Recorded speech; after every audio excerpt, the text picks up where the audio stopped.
우리가 모두 알고 있는 성경이 사실은 창조 이야기, 족장들의 삶, 심지어 하나님의 율법에 관한 중요한 세부 내용을 빠뜨리고 있다면 어떨까요?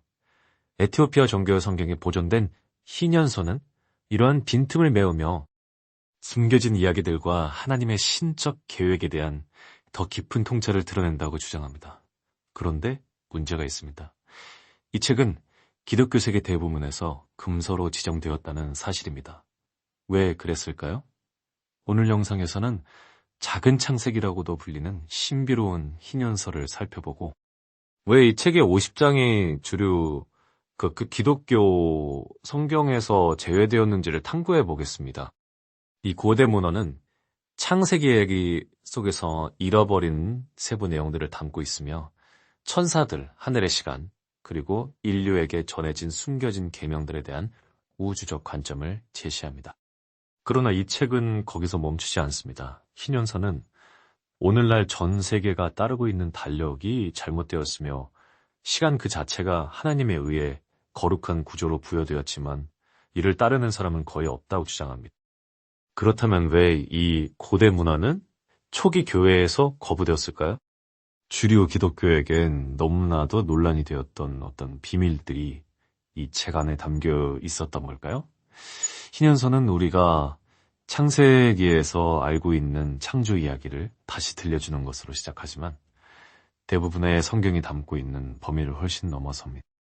희년서에 따르면 하나님께서 세상을 창조하실 때 단지 생명을 창조하신 것이 아니라 시간의 구조 자체를 신적 질서에 맞게 설정하셨다고 말합니다.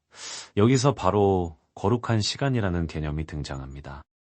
우리가 일반적으로 따르는 전통적인 달력과 달리 깨라!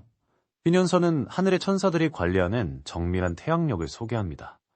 이 달력은 우주의 질서와 순환을 다스립니다. 이는 단순히 날짜를 세는 문제가 아닙니다. 이것은 하나님의 뜻과 완벽하게 일치하며 살아가는 삶에 대한 이야기입니다. 희년서에 따르면 인류는 본래 이 신적 달력을 따르도록 창조되었습니다. 이 달력은 총 364일로 구성되며 정확히 91일씩 나뉜 4계절로 이루어져 있습니다. 이러한 구조 덕분에 안식일과 절기와 같은 거룩한 날들은 언제나 정확한 날짜에 지켜질 수 있습니다. 이것은 완벽한 체계이지만 세상은 이미 오래전에 이를 잊어버렸습니다. 창세기에서는 세상의 창조로 이야기가 시작되지만 희년서는 훨씬 더 큰 그림을 보여줍니다. 세상이 형성되기 이전 창조의 첫째 날에 천사들이 먼저 창조되었다고 말합니다. 이 천사들은 시간과 계절을 포함하여 우주의 질서를 다스리는데 핵심적인 역할을 맡고 있습니다. 희년서는 이 천사들이 하나님으로부터 각기 다른 임무를 부여받았다고 밝힙니다. 어떤 천사들은 하늘의 움직임과 같은 자연현상을 감독하고 또 다른 천사들은 하나님의 율법을 전달하고 지키는 사자와 수호자 역할을 합니다. 천사들이 하늘을 다스린다는 개념은 다른 고대 문헌에서도 볼 수 있지만 희년서는 이들이 우주의 질서를 유지하며 태양과 달, 별들이 신적 경로를 따르도록 돕는 역할을 강조합니다. 하나님께서 태양의 계절의 구분에 따라 그 궤도를 지키도록 명하셨기 때문입니다. 디얼소이 들리아 이 도시 2장 9절은 이 천사들이 단순히 인간을 지켜보는 존재가 아니라 시간이라는 구조 자체를 통제한다고 말합니다. 그리고 인간이 하나님의 시간에서 벗어날 때 혼란이 발생한다고 설명합니다. 이러한 주제는 희년서 전반에 걸쳐 반복적으로 등장합니다. 이 책에서 가장 논란이 되었던 요소 중 하나는 세상의 달력이 아닌 태양력을 따라야 한다는 주장입니다. 희년서에 따르면 태양력만이 하나님의 신적 질서와 완벽하게 일치하는 유일한 시간 체계이기 때문입니다. 희년서는 태양력이 총 364일로 구성되어 있으며 이는 정확히 50개의 완전한 주로 나뉜다고 설명합니다. 봄, 여름, 가을, 겨울의 4계절은 각각 정확히 13주, 즉 91일로 이루어져 있습니다. 이러한 체계 덕분에 안식일과 다른 거룩한 절기들은 매년 언제나 정확한 날에 지켜질 수 있습니다. 이 태양력은 오늘날까지도 에티오피아 정교회에서 사용되고 있는 에티오피아 달력과 놀라울 정도로 유사합니다. 에티오피아의 한 해는 3개월로 나뉘며 그중 12개월은 각각 30일로 구성되고 마지막 한 달인 파굼은 부족한 날짜를 보완하기 위해 5일 또는 6일로 이루어집니다. 그렇다면 에티오피아 달력은 희년서에 묘사된 거룩한 시간을 여전히 반영하고 있는 몇 안 되는 현대적 시간 체계 중 하나일까요? 이에 반해 고대 세계의 많은 문화들, 이스라엘 민족을 포함하여 채택했던 음력은 이러한 신적 질서가 왜곡된 결과로 여겨집니다. 음력은 불규칙하여 시간이 지남에 따라 달과 절기의 날짜가 계속 이동하게 됩니다. 휘년선에서다 이러한 태양력으로부터의 이탈이 영적 혼란을 초래한다고 경고합니다. 분명히 달을 관찰하는 자들이 있을 것이나 그들은 계절을 어지럽히고 증언의 날을 가증한 날로 만들 것이다. 희년서 6장 37절. 희년서에 따르면 음력을 따르는 것은 단순한 실수가 아니라 하나님의 뜻에 대한 불순종의 한 형태입니다. 이 책은 태양력으로 돌아감으로써 인류가 창조의 시작에서 설정된 신적 리듬과 다시 정렬될 수 있다고 말합니다. 왜 연서는 창세기에 나타난 전통적인 6일 창조 이야기를 재확인하면서도 첫 번째 안식일에 대해 훨씬 더 깊이 다룹니다. 휘년서에 따르면 하나님은 단순히 일곱째 날에 쉬신 것이 아니라 그날을 신적 제도로 거룩하게 구별하시고 인간과 천사 모두에게 주어진 영원한 율법으로 제정하셨습니다. 안식일은 시간의 기초로 여겨지며 창조의 시작에서부터 구별되어 영원히 지켜져야 할 날로 설정되었습니다. 해년서에서 안식일을 우주적 원리로 보는 관점은 매우 중요합니다. 안식일은 주간의 순환을 다스릴 뿐만 아니라 49년 주기의 희년과 같은 더 큰 시간 구조와도 연결됩니다. 이러한 주기들은 세상을 하나님의 질서와 다시 조화시키기 위해 마련된 것으로 땅과 사람들, 심지어 천상 세계까지도 쉼과 해방, 새로움을 경험하도록 합니다. 그분께서 일곱째 날을 거룩하게 하시고 모든 시대를 위하여 복을 주셨으니 이는 그분의 모든 창조 사역을 위한 거룩함의 표징이기 때문이다. 희년서 2장 1절. 안식일을 영원한 율법으로 강조하는 이 관점은 희년서가 단순히 창세기 이야기를 다시 전하는 것이 아니라 창조 전체를 지배하는 시간의 순환 뒤에 숨겨진 의미를 드러내고 있음을 보여줍니다. 희년서는 또한 아담이 창세기에 기록된 대로 6째 날에 창조되었다고 말하지만 그의 이야기에는 새로운 층위를 더합니다. 이 년서에 따르면 하나님은 아담을 창조하신 직후부터 그에게 구체적인 계명들을 주셨습니다. 여기에는 안식일 준수, 정결 규례, 결혼과 예배에 관한 법들이 포함되어 있었습니다. 이 율법들은 천사들을 통해 전달되었으며 하나님이 인류와 맺으신 언약의 일부로서 아담과 그의 후손들이 따라야 할 규범이었습니다. 창세기가 하나님과 아담의 직접적인 교류를 언급하는 반면 희년서는 천사들이 중재자로 등장하여 아담에게 하나님의 계명을 가르친다고 설명합니다. 이 천사들, 특히 인재의 천사들이라 불리는 존재들은 아담과 하와가 거룩함과 제사, 도덕적 행위에 관한 율법을 이해하도록 돕습니다. 그리고 둘째 주간의 6째 날에 우리는 하나님의 말씀에 따라 모든 짐승과 가축과 새들과 땅 위에서 움직이는 모든 것과 물속에서 움직이는 모든 것을 그 종류대로 아담에게 데려왔다. 짐승은 첫째 날에, 가축은 둘째 날에, 새들은 셋째 날에, 땅 위에서 움직이는 것들은 넷째 날에, 물속에서 움직이는 것들은 다섯째 날에 데려왔다. 희년서 3장 12절. 이러한 천사와의 상호작용은 하나님의 율법이 인간이 만들어낸 것이 아니라 하늘의 질서에 속한 것임을 강조하기 위한 것이었습니다. 천사들은 아담에게 하나님의 율법을 영원한 언약으로 지켜야 한다고 가르쳤으며 자신들 또한 하늘에서 동일한 율법을 따르고 있음을 알려주었습니다. 그렇다면 모세가 십계명을 받기 훨씬 이전에 천사들을 통해 하나님의 율법이 이미 인류에게 주어졌던 것은 아닐까요?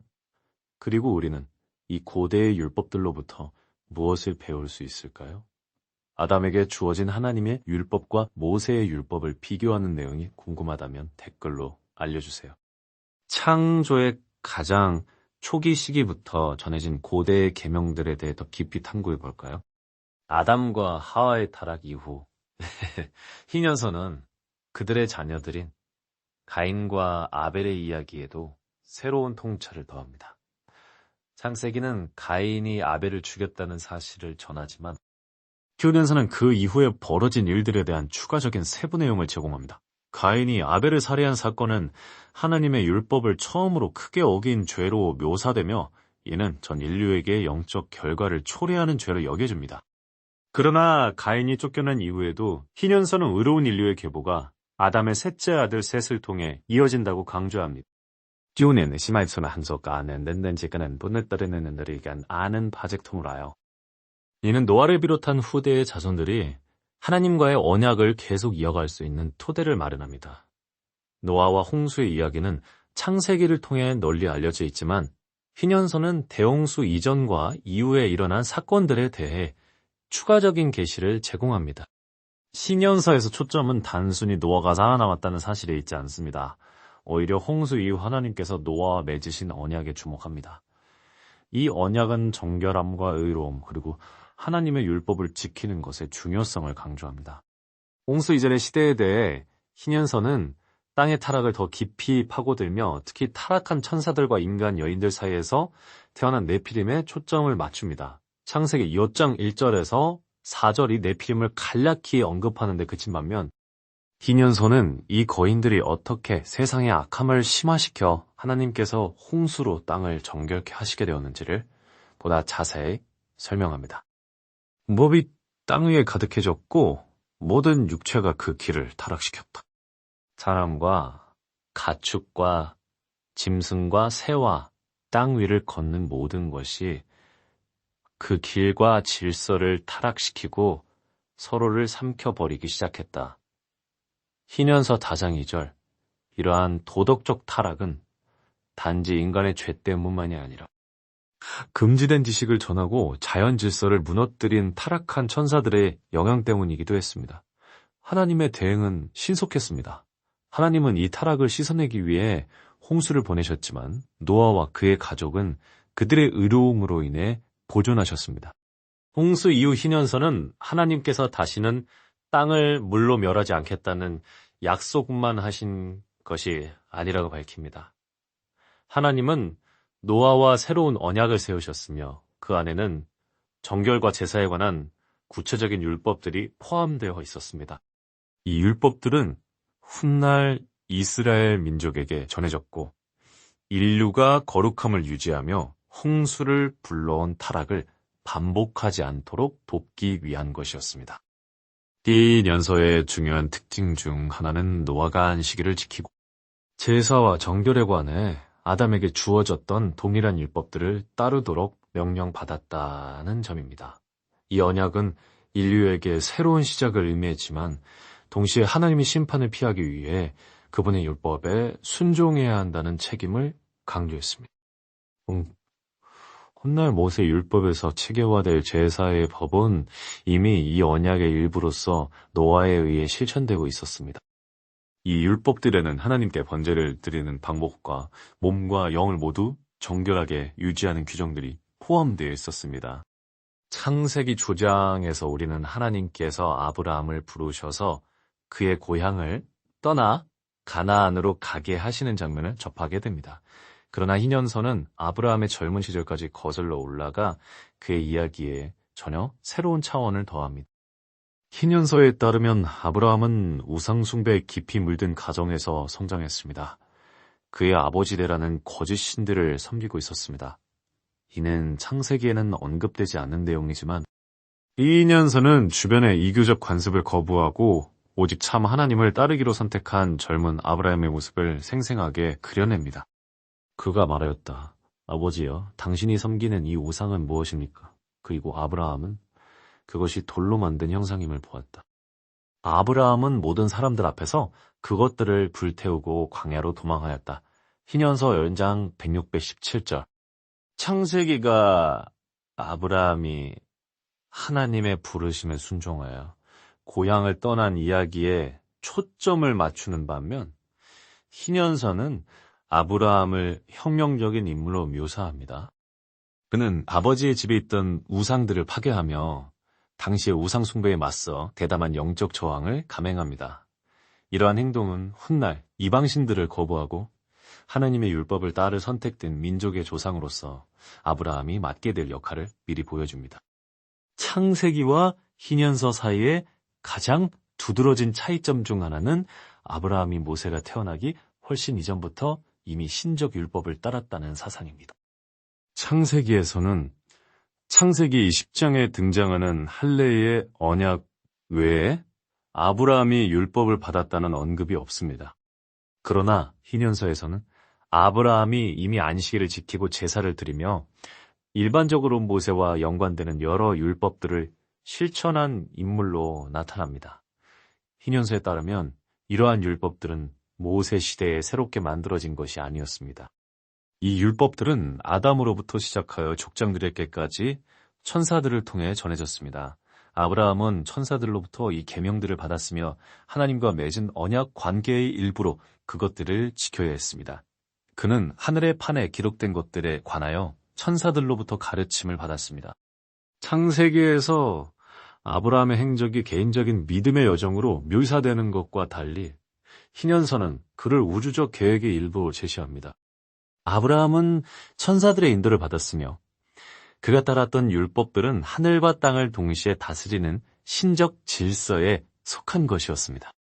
이 율법들에는 훗날 모세가 공식화할 안식일과 다양한 정결 규례들이 포함되어 있었습니다.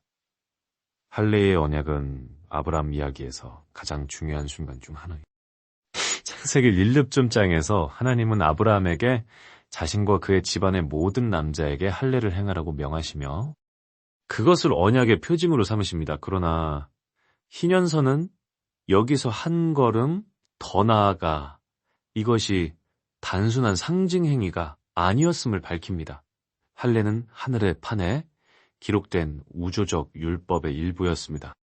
희년서에 따르면 할례는 단지 아브라함의 후손들을 위한 표징이 아니었습니다. 그것은 창조의 시작부터 존재해온 신적 율법이었습니다. 이 언약은 하늘의 판에 기록되어 있었으며 이 판들은 천사와 인간 모두를 다스리는 모든 율법이 담긴 하나님의 창조 설계도로 여겨집니다. 이 율법은 모든 세대에 영원히 적용되는 것이며 8날 중에서 하루를 빼거나 건너뛰는 할례는 있을 수 없다. 이는 하늘의 판에 기록된 영원한 규례이기 때문이다. 희년서 15장 25절 창세기에서는 하나님의 명령에 대한 아브라함의 순종이 중심이 되지만 희년서는 이 행위를 훨씬 더 거대한 신적 질서의 일부로 묘사합니다. 할례는 단순한 육체적 표징이 아닙니다. 그것은 우주를 다스리는 질서와 자신을 일치시키는 방식입니다. 이삭을 바치는 이야기, 이른바 아케다는 창세기에서 가장 강렬한 장면 중 하나로 창세기 25장 1절부터 19절까지 해서 하나님께서 아브라함의 믿음을 시험하시기 위해 그의 아들 이삭을 제물로 바치라고 요구하시는 장면입니다. 희년서는 이 이야기를 다시 전하지만 여기에 몇 가지 중요한 층위를 더합니다. 희년서에서 이 시험은 단지 아브라함과 하나님 사이의 사건이 아닙니다. 이는 더 큰 영적 전쟁의 일부입니다. 희년서에 따르면 사탄과 연관된 존재로 자주 묘사되는 천사 마스테마가 하나님께 이 시험을 제안하며 아브라함이 실패하기를 바랐다고 말합니다. 마스테마는 끊임없이 의로운 자들을 무너뜨리려는 악의 세력을 대표합니다. 희년서는 또한 결박의 순간에 천사들이 개입했으며 하나님께서 이 시험을 허락하신 이유가 아브라함의 믿음이 악의 유혹보다 더 크다는 것을 드러내기 위함이었다고 덧붙입니다. 내가 그 앞과 마스테마의 우두머리 앞에 서 있었고 주께서 말씀하시기를 그 아이에게 손을 대지 말고 아무것도 하지 말라. 내가 그가 주를 경외함을 보았노라 하셨다. 희년서 11장 10절. 희년서에 기록된 이야기는 전혀 새로운 차원의 영적 의미를 제시합니다. 이것은 단순히 아브라함의 순종을 시험하는 사건이 아닙니다. 이는 선과 악 사이의 우주적 전쟁의 일부입니다. 마스테마는 아브라함을 실패로 이끌려 하지만 하나님의 개입은 신실함이 언제나 악을 이긴다는 사실을 보여줍니다. 창세기에서는 이 사건이 아브라함 개인의 시험으로 묘사되지만 신현서에서는 천사적 세력과 선악의 대립이 얽힌 더 큰 영적 서사의 일부로 나타납니다. 창세기 예미십사장 23절에서는 야곱과 에서가 태어나기도 전에 하나님께서 그들의 어머니 리브가에게 두 형제가 두 민족의 머리가 될 것이며 형인 에서가 동생 야곱을 섬기게 될 것이라고 계시하신 장면이 나옵니다. 희년서는 이 예언을 확장하여 이것이 단순한 가족 간의 갈등이 아니라 야곱이 아브라함으로부터 시작된 의로운 계보를 이어받도록 예정된 우주적 계획의 일부였음을 강조합니다. 희년서는 예정론적 요소를 더하며 야곱이 태어날 때부터 언약을 이어갈 자로 선택되었고 에서는 하나님의 계획에서 벗어날 운명이었음을 드러냅니다. 이 책은 심지어 이삭과 리브가가 에서의 반역적인 성향과 그의 후손들이 이스라엘을 대적하게 될 미래에 대해 신적 지식을 받았다고 전합니다. 주께서 그녀에게 말씀하시기를 두 민족이 네 태 중에서 갈라질 것이며 한 민족이 다른 민족보다 강할 것이요 형이 아우를 섬길 것이다 하셨다. 희년서 19장 13절, 창세기 25장 23절은 이렇게 기록합니다. 두 민족이 내 태 속에 있고 내 몸에서 나온 두 백성이 갈라질 것이다. 한 백성이 다른 백성보다 강할 것이며 형이 아우를 섬길 것이다. 창세기에서는 이 갈등이 야곱의 꾀와 에서의 충동적인 성격을 통해 전개되는 것으로 묘사됩니다. 그러나 희년서는 야곱이 본래부터 장자의 권리를 이어받도록 예정되어 있었으며 비록 그의 행동이 기만적으로 보일지라도 그것이 신적 계획을 성취하는 과정의 일부였다고 설명합니다. 희년서의 중요한 차이점 중 하나는 에서를 단순히 장자권을 잃은 형으로 그리지 않는다는 점입니다. 희년서는 에서가 하나님의 선택된 백성에 대한 반역의 계보를 대표한다고 강조합니다.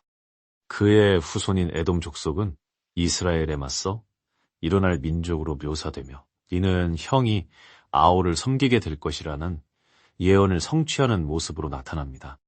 창세기가 장자권과 축복 사건 이후에서와 야곱세의 적대감을 언급하는 데 그친 반면 창세기 27장 41절 희년서는 이 주제를 확장하여 에서의 후손들이 야곱의 계보, 곧 미래의 이스라엘을 직접적으로 대적하는 민족이 될 것을 보여줍니다. 이는 희년서가 반복적으로 강조하는 더 큰 우주적 갈등, 곧 의로움인 야곱과 반역인 에서 사이의 싸움의 일부입니다. 에서가 그의 아내들과 아들들과 그가 가진 모든 것을 데리고 세일 산지로 올라가 거기에 거주하였다. 에서는 하나의 민족이 되었고 그들은 야곱의 후손들을 압제하였다. 희년서 37장 1절, 창세기 36장 8절 참주. 그래서 에서 곧 에돔은 세일 산지에 정착하였습니다.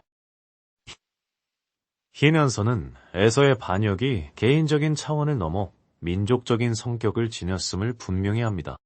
그의 후손들은 에돔 족속이 되었고 이들은 이스라엘 민족과 수많은 갈등을 겪게 되며 이는 조상들로부터 시작된 영적 전쟁을 반영합니다. 야곱의 생애에서 가장 중요한 순간 중 하나는 그의 아버지 이삭으로부터 축복을 받는 장면입니다. 창세기에서는 이 축복을 통해 야곱이 이스라엘 12지파의 조상이 되는 것이 강조됩니다. 창세기 27장. 그러나 희년서는 여기서 더 나아가 야곱이 단지 축복만 받은 것이 아니라 아브라함으로부터 전해 내려온 신적 율법의 계승자였음을 강조합니다. 희년서에 따르면 야곱이 축복을 받은 후 하나님과 천사들은 그와 그의 후손들이 반드시 지켜야 할 율법들을 그에게 계시합니다. 이 율법들에는 안식일 준수, 정결 규례, 그리고 거룩한 달력이 포함되어 있으며 이는 훗날 모세 율법으로 공식화될 규정들입니다. 야곱은 이런 율법들의 수호자로 묘사되며 그의 후손들, 곧 미래의 이스라엘 백성의 하나님과 맺은 언약의 일부로 이 법들을 따르도록 보장하는 사명을 맡습니다. 주께서 밤에 그에게 나타나 말씀하시기를 나는 내 아버지 아브라함의 하나님이요 이삭의 하나님이라. 네가 누워있는 이 땅을 내가 너와 내 자손에게 주겠으며 내 자손은 하늘의 별과 같이 많아질 것이다. 희년서 20장절, 창세기 20장 10-15절 참조. 희년서에서 야곱이 받은 율법들은 하늘과 땅을 동시에 다스리는 우주적 질서의 일부입니다. 이러한 관점은 야곱을 단순히 장자권을 계승한 인물 이상의 존재로 끌어올립니다. 그는 하나님의 영원한 계명들을 맡은 관리자이며 앞서 희년서에서 언급된 하늘의 판과 직접적으로 연결된 인물로 제시됩니다. 희년서는 야곱과에서 사이의 경쟁에서 멈추지 않고 이 갈등을 그들의 후손들 사이에서 계속될 예언적 선글스로 확장합니다. 이 책은 에서에게서 나올 민족들이 역사 전반에 걸쳐 야곱의 후손들, 곧 이스라엘을 지속적으로 대적할 것이라고 암시합니다. 이는 두 형제 사이에 개인적인 불화에 그치지 않고 의로움인 야곱, 이스라엘과 반역인에서 에돔 사이에 영적 전쟁이라는 개념으로 연결됩니다. 기년서에서 이 예언적 선글을 쓰는 단순한 영토 분쟁이 아니라 선과 악의 세력 사이에서 벌어지는 더 큰 우주적 전쟁의 일부입니다. 에서의 계보는 하나님의 선택된 백성의 적이 된 민족들을 대표하며 이러한 긴장은 성경 역사 전반에 걸쳐 계속됩니다. 이스라엘과 에서의 후손들 사이의 이 영적 대립은 희년서의 종말론적 비전에서 중요한 역할을 하며 이 갈등을 종말의 때와 연결합니다. 야곱과 그의 아들들은 요셉에게로 애굽에 내려갔고 에서의 아들들은 에돔 땅에 머물렀으며 그날부터 민족들 사이에 적대가 계속되었다. 희년서 45장 3절, 창세기 33장 16절, 참조. 그날 에서는 세일로 돌아가는 길에 올랐다. 이러한 지속적인 영적 투쟁의 비전은 족장들의 이야기가 단지 개인의 역사가 아니라 아브라함의 가문뿐만 아니라 민족들의 운명과 선과 악의 최후의 싸움까지 아우르는 더 큰 우주적 계획의 일부임을 보여줍니다. 창세기에서는 야곱의 12 아들이 그의 아내 레아와 라헬, 그리고 그들의 여종들을 통해 태어나는 장면이 등장합니다. 이 12 아들 르우벤, 시므온, 레위, 유다, 단, 납달리, 갓, 아셀, 이사갈, 스불론, 요셉, 베냐민은 이스라엘 12지파의 우두머리가 됩니다. 그러나 희년서는 이들의 탄생에 신적 질서를 더하며 이들의 출생이 단지 인간 관계의 결과가 아니라 하나님에 의해 미리 정해진 계획의 일부였음을 보여줍니다. 희년서에 따르면 이들의 출생 시기와 순서는 거룩한 달력에 맞추어 하나님께서 정하신 것이었습니다. 이 책은 각 아들이 신적 일정에 따라 태어났음을 강조하며 그들의 탄생이 더 큰 우주적 계획의 일부였음을 드러냅니다. 야곱의 아내들과 여종들이 각각 주께서 정하시는 때에 따라 그의 12 아들을 낳았으며 그들의 운명은 하늘의 판에 기록되어 있었다. 희년서 28장 12절, 창세기 2장 31절 30장 24절 참조. 창세기는 이 아들들의 출생을 둘러싼 사건 중심의 서술에 초점을 맞추지만 희년서는 이들의 탄생이 이미 하늘의 판에 기록되어 있었음을 강조하며 12지파가 세상을 위한 하나님의 예정된 계획의 일부였다는 사상을 강화합니다. 창세기에서 중요한 사건 중 하나는 야곱의 장남 르우벤이 중대한 죄를 범한 후 장자의 지위를 잃는 이야기입니다. 창세기 수료장 22절. 희년서는 이 사건을 확장하여 그 영적 결과를 강조하고 왜 유다와 레위가 대신 두드러지게 되는지를 설명합니다. 희년서에서 르우벤의 죄는 오래전에 제정된 신적 율법을 위반한 행위로 규정됩니다. 그의 행동은 단순한 개인적 실패가 아니라 그를 지파들의 지도자로서 부적합하게 만드는 영적 범죄로 여겨집니다. 이로 인해 넷째 아들 유다는 형제들 위에 군주로 세워지고 레위는 제사장 직분을 맡게 되는데 이는 하나님께서 정하신 신적 질서의 일부입니다. 그여 죄로 말미암아 장자 르우벤은 상속에서 제외되었고 유다는 그의 형제들 위해 군주로 선택되었으며 레위는 영원히 제사장직을 맡게 되었다. 희년서 33장 10절, 창세기 49장 34절 참조. 창세기는 르우벤의 자격 상실을 언급하는데 그치지만 희년서는 이 사건이 우주적 계획과 어떻게 일치하는지를 훨씬 더 강하게 강조합니다. 유다의 부상은 하나님의 영원한 율법의 일부이며 레위는 제사장직을 위해 구별되어 이스라엘의 미래를 다스리는 더 큰 영적 구조와 그들의 운명이 연결됩니다. 성경에서는 레위 지파가 제사장직을 위해 구별되었고 모세와 아론이 이 지파에서 나왔음이 기록되어 있습니다. 출애굽기 21장.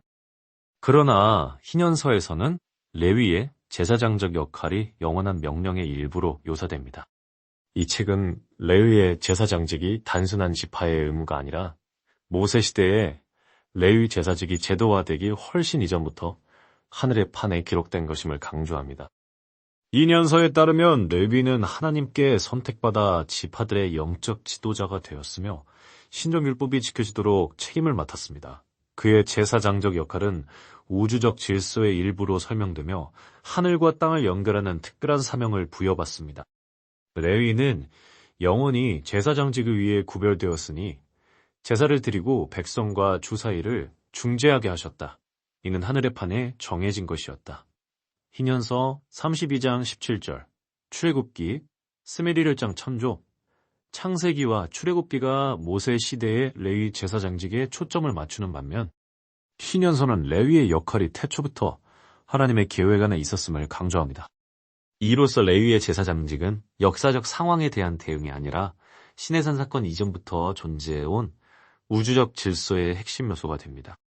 창세기에서는 야곱의 12아들이 12지파의 우두머리가 되어 약속의 땅에 정착하는 여정이 전개되지만 희년서에서는 이 지파들이 단순한 땅의 상속자가 아니라 하나님의 율법을 지키는 수호자로 묘사됩니다. 이들은 아브라함과 이삭으로부터 전해진 신적 계명들을 보존하는 사명을 맡습니다. 희년서에 따르면 각 지파는 고유한 영적 책임을 지니고 있으며 하늘의 판에 기록된 율법을 따를 것이 요구됩니다. 이 책은 12지파가 단지 땅을 물려받기 위해 선택된 것이 아니라 하나님의 계명들을 모든 세대에 걸쳐 지키는 청지기로 세워졌음을 강조합니다. 주께서 야곱에게 말씀하시기를 이것들은 내 아들들과 그들의 후손들을 위한 영원한 율법이며 하늘의 판에 기록된 것이니 그들이 그 안에서 행하며 살게 하려 함이라. 희년서 29장 6절, 창세기 49장 참조. 창세기는 야곱의 아들들이 지파의 우두머리가 되었다는 사실을 전하지만 희년서는 그들이 하나님의 율법을 미래 세대에 전수해야 할 책임까지 맡았다고 덧붙입니다. 각 지파는 신적 질서를 보존하는 우주적 역할을 수행하며 그들의 행위는 이스라엘의 영적 운명과 직접적으로 연결됩니다. 창세기에서는 요셉의 형제들이 아버지의 편애에 대한 질투로 요셉을 노예로 팔아버린 사건이 등장합니다. 창세기 31장. 그러나 희년서는 이 사건을 우주적 결과를 지닌 행위로 재해석합니다. 희년서에 따르면 형제들의 배신은 단순한 가족 내 분쟁이 아니라 신적 질서에 대한 중대한 범죄였으며 그 죄책은 창세기에서 묘사된 것보다 훨씬 더 깊은 차원을 지닙니다. 희년서에서 요셉을 판 행위는 하나님의 하늘 율법을 거스른 큰 죄로 묘사되며 형제들은 회개하지 않을 경우 신적 징벌을 피할 수 없다는 경고를 받습니다. 이는 형제들의 개인적 질투와 죄책에 초점을 맞추는 창세기와 뚜렷이 대비되는 부분입니다. 희년서에서는 이들의 행동이 우주적 의미를 지닙니다. 그들의 배신은 신적 계획을 어지럽히며 그들을 하나님의 심판 아래 놓이게 합니다. 그의 형제들이 요셉을 노예로 팔았고 그들의 죄는 하늘의 판에 기록되었으니 이는 그들이 영원한 율법을 범하였기 때문이다. 그리고 그들의 큰 죄로 말미암아 회개할 때까지 그들의 후손들이 고난을 당할 것이다 정해졌다. 희년서 34장 9절. 이처럼 하늘의 판에 대한 강조는 형제들의 죄를 더 큰 우주적 질서의 일부로 만들며 그들의 행위를 이집트 노예 생활이라는 이스라엘의 미래, 고난과 연결합니다. 이 배신은 하나님의 계획 안에서 이스라엘 민족이 출애굽을 통해 구속받게 될 무대를 마련하며 이는 하늘의 영역에서 이미 예고된 일이었습니다. 창세기에서는 요셉이 애굽에서 권력을 얻게 된 이유를 그의 지혜와 꿈 해석 능력으로 설명합니다. 그러나 희년서는 요셉의 부상이 하늘의 판에 기록된 신적 계획의 일부였음을 밝힙니다. 그의 애굽에서의 성공은 단지 개인적 능력 때문이 아니었습니다. 그것은 이스라엘을 구원할 도구로서 요셉의 역할이 미리 정해져 있었기 때문입니다. 희년서는 요셉의 권력 상승이 출애굽으로 이어질 상황을 조성하기 위한 하늘의 설계였다고 강조합니다. 요셉의 운명은 그의 가족을 애굽으로 이끌어 그들이 한동안 속박을 당하게 한 뒤 하나님의 기적으로 구원받게 하는 데 있었습니다. 요셉이 애굽을 다스릴 것이며 그를 통해 이스라엘의 아들들이 기근해서 구원을 받을 것이나 한동안 애굽에 매이게 될 것이라 하늘의 판에 기록되어 있었다. 희년서 41장 2절. 이처럼 요셉의 삶은 우주적 사건으로 묘사되며 그의 부상은 이스라엘 구원을 위한 하나님의 계획 안에서 훨씬 더 큰 목적을 섬깁니다. 희년서는 요셉의 성공을 우연이나 인간적 능력이 아니라 미리 정해진 하늘의 질서와 직접적으로 연결합니다. 희년서에서 가장 흥미로운 추가 요소 중 하나는 요셉의 삶에 천사들이 개입한다는 점입니다. 창세기에서는 요셉의 꿈을 통해 하나님과 깊은 관계를 맺고 있는 인물로 묘사되지만 희년서는 한 걸음 더 나아가 요셉의 여정 전반에 걸쳐 그를 인도하고 보호하는 천사들의 역할을 소개합니다. 희년서는 요셉이 노예로 팔려간 순간부터 하나님께서 천사들을 보내 그를 지켜보게 하셨으며 그가 애굽에서 자신의 운명을 이루도록 보장하셨다고 설명합니다. 이 천사들은 요셉의 삶에서 결정적인 순간마다 개입하여 그를 위험에서 보호하고 하나님께 대한 신실함을 잃지 않도록 도왔습니다. 주께서 요셉이 애굽으로 가는 길에서 멸망하지 않도록 그를 지키기 위하여 그의 천사들을 보내셨으니 그의 생명은 주의 눈에 귀하였고 그의 길은 하늘의 판에 기록되어 있었기 때문이다. 희년서 환스토른세 21절. 천사들의 개입에 대한 이러한 설명은 창세기에는 없는 영적 보호의 층위를 요셉의 이야기 속에 더합니다. 이는 요셉의 여정이 단지 일련의 우연한 사건들이 아니었음을 보여줍니다. 요셉의 길은 하나님에 의해 치밀하게 계획된 것이었으며 천사들은 그가 권세에 오르고 마침내 그의 가족을 구원할 수 있도록 보장하는 역할을 했습니다. 창세기와 희년서 사이에 가장 중요한 차이점 중 하나는 요셉의 삶이 출애굽과 어떻게 연결되는가 있습니다. 창세기에서는 요셉의 역할이 그의 가족이 애굽에 정착하는 것으로 끝나지만 희년서에서는 그의 삶이 예언적 성격을 지니며 이스라엘 백성의 노예 생활과 그 이후의 구원을 미리 보여주는 사건으로 묘사됩니다. 희년서에 따르면 요셉이 애굽에서 권세에 오른 것은 단지 기근해서 그의 가족을 구하기 위한 것이 아니었습니다. 그것은 출애굽으로 이어질 예언을 성취하기 위한 과정이기도 했습니다. 희년서는 요셉이 자신의 후손들이 겪게 될 장차의 속박을 알고 있었으며 그들의 궁극적인 구원을 준비하는 데 역할을 했다고 설명합니다. 요셉이 그의 형제들에게 말하였다. 나는 죽을 것이나 하나님께서 반드시 너희를 돌보시고 이 땅에서 너희를 이끌어내어 아브라함과 이삭과 야곱에게 맹세하신 땅으로 인도하실 것이다. 두려워하지 말라. 이 모든 일은 하늘의 판에 기록되고 인봉되었기 때문이다. 희년서 46장 9절. 이러한 예언적 요소는 창세기에서는 그다지 두드러지지 않으며 그곳에서 요셉의 죽음은 그의 이야기의 끝으로 묘사됩니다. 그러나 희년서에서 요셉의 죽음은 끝이 아니라 전환점으로 여겨집니다.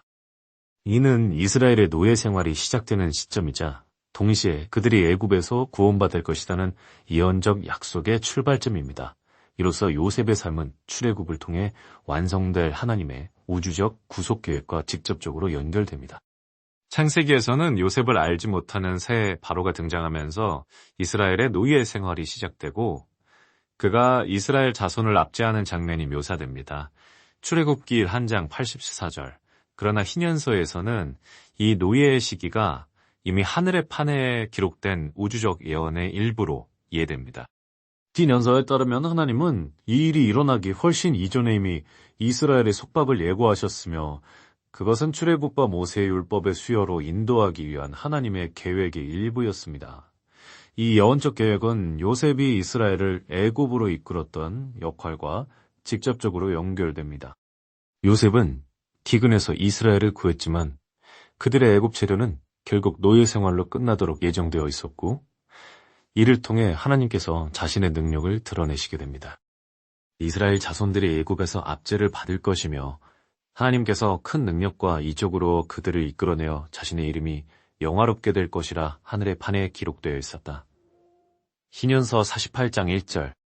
이로써 이스라엘의 애굽 체류는 단순한 역사적 사건이 아니라 하나님의 영광을 위한 예정된 영적 서사의 일부가 됩니다. 이스라엘 백성의 고난은 시내산에서 율법을 받기 위한 준비 과정으로서 필수적인 시련으로 제시됩니다. 출애굽기에서는 하나님께서 직접 재앙들을 내리시고 바로의 압제로부터 이스라엘을 구원하시는 모습이 그려집니다. 출애굽기 712장. 그러나 희년서는 이 이야기 속에 영적 전쟁이라는 차원을 더하며 하나님과 바로 사이의 갈등의 천사들을 중요한 존재로 등장시킵니다. 희년서에 따르면 이스라엘의 압제는 선과 악의 세력 사이에서 벌어지는 영적 전쟁의 일부였습니다. 사탄과 연관된 존재로 자주 묘사되는 바스테마는 바로의 마음을 완악하게 하고 이스라엘의 고통을 가중시키기 위해 적극적으로 행동하는 존재로 그려집니다. 마스테마와 그의 악한 영들은 애굽 사람들이 이스라엘을 더욱 가혹하게 억압하도록 부추기며 그들의 하나님에 대한 신실함을 시험합니다. 마스테마의 우두머리가 그들을 대적하여 혹독한 속박으로 그들을 멸하려 하였고 주에 대한 그들의 믿음을 저버리게 하려 하였다. 그래도 희년서 48장 9절. 이처럼 희년서는 이스라엘의 노예 생활 이야기에 우주적 차원을 부여하며 그것이 단순한 정치적 오갑이 아니었음을 보여줍니다. 하나님의 구원 계획을 좌절시키려는 영적 세력들이 작동하고 있었던 것입니다. 애굽의 재앙들은 단순한 신적 심판이 아니라 마스테마가 이스라엘의 출애굽을 막으려 시도하는 가운데 벌어진 더 큰 우주적 전쟁의 일부입니다. 희년서에서 하늘에 파는 율법과 출애굽의 시기가 모두 하나님의 영원한 계획에 속해 있음을 설명하는 핵심 요소로 작용합니다. 이 년서에 따르면 출애굽은 단지 이스라엘의 고통에 대한 즉각적인 반응이 아니었습니다. 그것은 하늘의 판에 기록된 신적 달력에 따라 치밀하게 정해지고 예정된 사건이었습니다. 이 책은 출애굽의 시기가 거룩한 율법의 준수와 깊이 연결되어 있으며 이스라엘의 구원이 그들의 신적 질서와 다시 일치시키기 위한 목적을 지니고 있었음을 강조합니다. 희년서는 이스라엘이 애굽에 머문 기간과 그들이 겪은 고난, 그리고 구원의 순간까지 모두 미리 정해져 있었으며 하나님의 행동이 우주적 시간표와 완벽한 조화를 이루고 있었다고 설명합니다.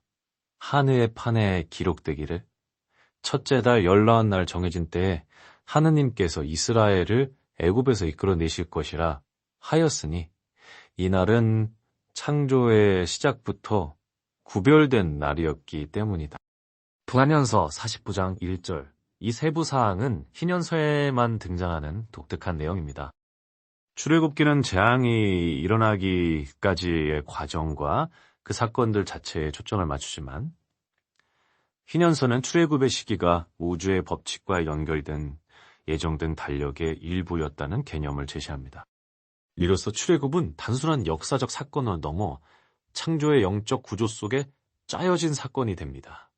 출애굽기 7장부터 12장까지 기록된 10가지 재앙은 바로로 하여금 이스라엘을 놓아주도록 강요하기 위한 하나님의 권능의 극적인 표현입니다. 그러나 희년서에서 재앙들은 우주적 의미를 지니게 됩니다. 그것들은 단지 신적 심판이 아니라 애굽의 신들과 그 배후의 영적 세력들이 패배했음을 상징하는 행위들입니다. 희년선은 각 재앙이 애굽의 거짓 신들을 무력화시키기 위한 것이었으며 하늘과 땅을 다스리는 참된 권능은 오직 이스라엘의 하나님께만 있음을 드러내기 위한 것이었다고 설명합니다. 각 재앙은 바로 한 사람만을 겨냥한 것이 아니라 이스라엘을 속박하려 했던 애굽의 영적 통치자들을 향한 타격이었습니다. 주께서 애굽의 재앙을 내리신 것은 바로를 심판하시기 위함만이 아니라 애굽의 신들이 그 앞에서는 아무것도 아님을 보이시기 위함이었으니 그들은 거짓된 권세로서 전능하신 분 앞에 설 수 없었기 때문이다. 희년서 48장 11절. 이러한 관점에서 재앙들은 선과 악 사이의 더 큰 우주적 갈등의 일부로 이해됩니다. 이스라엘의 하나님께서 애굽의 물리적 권세뿐 아니라 영적 권세까지도 무너뜨리시는 장면입니다. 띄우는 또한 마스테마와 그의 악한 세력들이 바로가 이스라엘을 놓아주지 않도록 뒤에서 조종하고 있었으나 하나님의 능력이 매번 그들을 압도했다고 말합니다.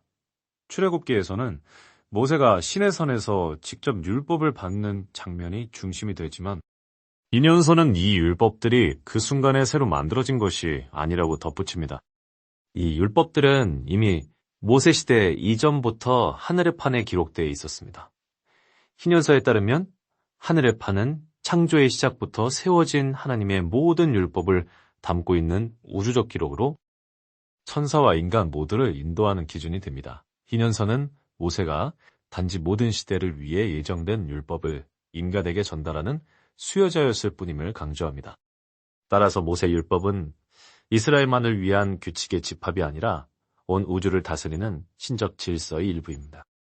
이는 모세에게 주어진 율법이 언젠가는 반드시 계시되어야 할 것이었으며 그 시기 또한 신적 달력에 따라 정해져 있었음을 의미합니다. 율법과 증언은 하늘의 판에 제정되고 기록되었으며 세상의 기초가 놓이기 이전에 창조되어 이스라엘 자손의 모든 세대를 인도하도록 하셨다. 출애굽기는 시내산에서 율법이 극적으로 계시되는 장면에 초점을 맞추지만 희년서는 그것을 우주적 계획의 일부로 제시합니다. 율법은 이미 하늘에 기록되어 있었고 모세와 이스라엘 백성에게 드러나기 위한 적절한 때를 기다리고 있었던 것입니다. 희년서의 가장 흥미로운 주장 중 하나는 모세 율법이 모세 이전부터 이미 지켜지고 있었다는 점입니다. 전통적인 성경은 아브라함과 이삭, 야곱을 의로운 인물로 묘사하지만 그들이 완전한 율법을 받았다고 명시하지는 않습니다. 반면 희년서는 족장들이 이미 안식일을 지키고 제사를 드리며 훗날 모세에게 주어질 많은 율법들을 따르고 있었다고 주장합니다. 이로써 모세의 율법은 새로운 제도가 아니라 태초부터 전해 내려온 율법의 회복으로 이해됩니다. 족장들은 신적 계시와 그들을 인도한 천사들을 통해 이 계명들을 받았습니다. 예를 들어 희년서는 아브라함이 이스라엘에게 공식적으로 율법이 주어지기 훨씬 이전부터 안식일과 음식 규례를 지키고 있었다고 묘사합니다. 아브라함은 안식일을 지키고 그의 아들들에게 할례를 행하였으며 하늘의 판에 기록된 주의 계명들을 따랐고 율법은 하나님의 천사들을 통해 그에게 계시되었다. 희년서 16장 28절 이처럼 희년서는 율법을 아담 이후 모든 의인들에게 주어진 영원한 규범으로 제시합니다.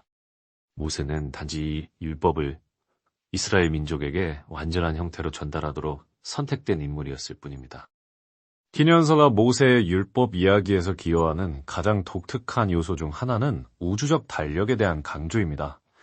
희년서에서 시간의 준수, 특히 안식일과 절기, 그리고 희년주기는 신적 질서의 중심을 이룹니다. 이러한 시간 계측의 율법들은 하늘의 판에 기록된 것으로 제시되면 이를 따르는 것은 우주의 신적 리듬과 자신을 일치시키는 행위로 여겨집니다. 희년서에서는 음력보다 태양력이 강조되며 한 해는 364일로 구성됩니다. 이 책에는 하나님의 계명들을 올바르게 지키는 유일한 방법으로 간주되며 모든 절기와 안식일이 반드시 정확한 날에 지켜지도록 보장합니다.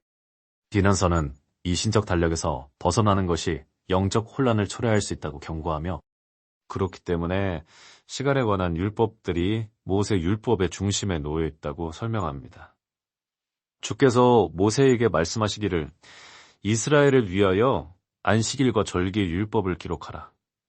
이때들은 하늘의 판에 정해진 것이니 너는 그것들을 정확히 지켜야 하며 그렇지 않으면 오류에 빠지게 될 것이다. 신현서 55장. 이와 같은 우주적 달력에 대한 강조는 전통적인 성경에서는 그리 두드러지지 않으며 거기서는 안식일과 절기가 언급되기는 하지만 그 기원이 우주적 질서에 있다는 점이 동일한 강도로 부각되지는 않습니다. DNA에서는 이 달력을 따르는 것이 하나님의 은혜 안에 머무는 핵심 열쇠라고 강조하며 인간의 삶을 신적 계획과 정렬시키는 길로 제시합니다. 성경의 모세 율법이 이스라엘 민족에게 주어진 것으로 묘사되는 반면 이년서는 이 율법들을 영원한 것으로 제시하여 이스라엘뿐 아니라 모든 세대, 심지어 천사들에게까지 구속력을 지닌다고 말합니다. 그와 즈나는 하늘의 판에 기록된 율법들이 단일 민족을 위한 임시 규정이 아니라 하늘과 땅을 동시에 다스리는 영원한 계명임을 강조합니다. hin년서에서는 모세에게 주어진 율법이 하나님의 모든 창조물을 위해 지켜져야 할 것으로 제시되며 천사들 또한 하늘에서 안식일을 지키고 하나님의 절기들을 준수하는 존재로 묘사됩니다. 이어서 모세율법은 인류를 넘어 영적 영역과 물질 세계를 연결하는 보편적 질서의 일부가 됩니다. 진해산에서 모세에게 주어진 율법은 영원한 것이며 하늘과 땅에서 지켜질 것이다.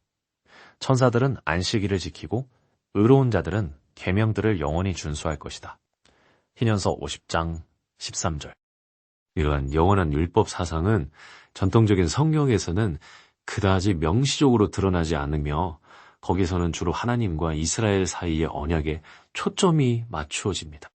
그러나 hin년서에서는 율법이 우주 자체의 구조를 이루는 요소로 묘사되며 천사와 인간 모두를 하나님의 신적 질서에 묶는 역할을 합니다. hin년서에서 이스라엘의 미래는 우연에 맡겨져 있지 않습니다. 그것은 태초부터 하늘의 판에 기록된 신적으로 정해진 시간표의 일부입니다. 이 시간표는 민족들의 흥망성쇠, 이스라엘의 유배와 귀환, 그리고 세상에 임할 최종 심판까지를 포함합니다. 창조로부터 최후의 심판에 이르기까지 인간 역사에서 일어나는 모든 일은 하늘에 기록된 우주적 일정에 따라 전개됩니다. hin년서의 가장 독특한 특징 중 하나는 이러한 사건들이 모두 예정되어 있으며 하나님의 신적 계획 밖에서 일어나는 일은 아무것도 없다고 단언한다는 점입니다.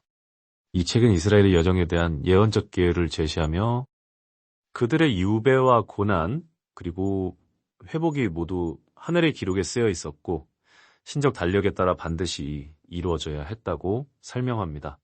이스라엘에게 임할 모든 일은 그들의 반역에서부터 구속에 이르기까지 하늘의 판에 기록되어 있었으며 그들의 구원을 위한 정해진 때는 오래전에 확정되었다. hin년서 3장 32절. 창세기와 출애굽기가 이스라엘 역사 속의 개별 사건들에 초점을 맞추는 반면 hin년서는 이스라엘의 운명이 이미 결정된 더 큰 우주적 계획의 일부임을 보여줍니다. 디언서는 이스라엘 역사 전반에 걸쳐 천사들의 역할을 강하게 강조하지만 그들의 개입은 종말의 때에 더욱 중요해집니다. hin년서에서 주의 천사들은 민족들에 대한 하나님의 심판을 집행하는 책임을 맡으며 하늘과 땅에서 하나님의 뜻이 이루어지도록 합니다. 마지막 날들이 다가올수록 천사들은 내려와 의인과 악인을 구별하고 하나님의 계명에 신실했던 자들을 모으게 됩니다. hin년서는 또한 악한 영들의 우두머리인 마스테마가 결박되어 무적행에 던져질 것이라는 사상을 제시하며 이는 어둠의 세력이 최종적으로 패배하게 될 것을 상징합니다. 주께서 그의 천사들을 보내어 택한 자들을 모으시고 악한 영들의 우두머리를 결박하여 심판의 때까지 무적행에 던지실 것이니 그때 그는 영원히 멸망할 것이다. hin년서 2권 3장 29절. 이러한 묘사는 종말의 예언 속에서 천사들을 신적 정의의 집행자로 부각시킵니다. 전통적인 성경에서도 요한계시록과 같이 심판의 맥락에서 천사들이 등장하지만 신현서는 마지막 날들에 펼쳐질 영적 전쟁에서 천사들의 역할을 훨씬 더 구체적으로 제시합니다. 신현서의 중심 주제 중 하나는 이스라엘의 구속에 대한 예언적 비전입니다. 이 책은 이스라엘의 반역과 유배에도 불구하고 하나님께서 이미 그들을 회복시킬 때를 정해두셨음을 강조합니다. 이 회복은 단순한 정치적 사건이 아니라 하늘의 판에 기록된 우주적 계획과 일치하는 영적 쇄신입니다. 신현서에 따르면 이스라엘의 구속은 큰 환난의 시기 이후에 이루어지며 그 기간 동안 민족은 정결하게 되고 율법은 다시 세워지며 백성은 거룩함 가운데 행하게 됩니다. 이는 메시아의 도래와 땅 위에 하나님의 나라가 세워질 준비 과정입니다. 때가 이르면 이스라엘 자손들이 마음을 다해 주께로 돌아올 것이며 주께서 그들을 민족들 가운데서 모아 그들의 땅에 세우실 것이다. 이 모든 것은 하늘의 판에 기록된 바와 같다. 2년서 126장 전통적인 성경 역시 이사야서와 예레미야서를 통해 이스라엘의 회복을 말하지만 신현서는 이 회복이 이미 하늘의 기록에 명확히 기록된 예정된 시간표의 일부라는 점을 덧붙입니다. 종말의 때의 신현서는 메시아적 왕국의 도래를 묘사하는데 이 왕국에서는 하나님의 선택받은 통치자, 흔히 메시아로 해석되는 인물이 땅 위에 의를 세우게 됩니다. 이 신현서는 이 왕국이 현 시대의 끝이자 하나님의 영원한 통치가 시작되는 시점이 될 것임을 강조하며 그곳에서는 율법이 온전히 지켜지고 의인들이 땅을 기업으로 얻게 된다고 말합니다.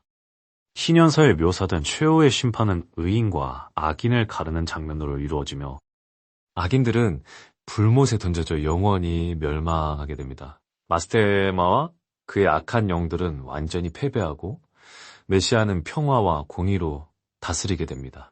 이러한 종말의 비전은 요한계시록에 나타난 묵시적 이미지와 일치하지만 신현서는 율법의 역할과 우주적 질서가 회복된다는 점을 더욱 강하게 강조합니다. 주께서 그의 나라를 땅 위에 세우실 것이며 의인들이 그와 함께 다스릴 것이다. 율법이 그들의 마음에 기록될 것이요 악인들은 불못에 던져질 것이다. 신현서 50장 13절 표랑, 마요, 아요, 슬라이너마에서 아왕은 백크는 아픈다 하자. 에네가 호는 아단의 숨속에 들을던 하라는 왜다 저디가 틈 부어져 됐어요. 유행을 오늘 탄기어 알키오단의 엔사 성시아 매라운 매우는 펑웨이 시대를 여겨됩니다. 신현서와 그 독특한 우주적 성경 역사관에 대한 이 깊이 있는 탐구가 여러분께 의미 있는 시간이 되었다면 이러한 신비로운 주제에 관심을 가질 분들과 이 영상을 꼭 공유해 주세요. 여러분의 공유는 우리가 고대 문헌을 계속 탐구하고 하나님이 영원한 계획 속에 숨겨진 층위들을 밝혀나가는데 큰 힘이 됩니다. 좋아요를 누르고 댓글을 통해 대화에 참여해 주세요. 함께라면 우리는 이 놀라운 성경적 통찰 속으로 더욱 깊이 들어갈 수 있습니다.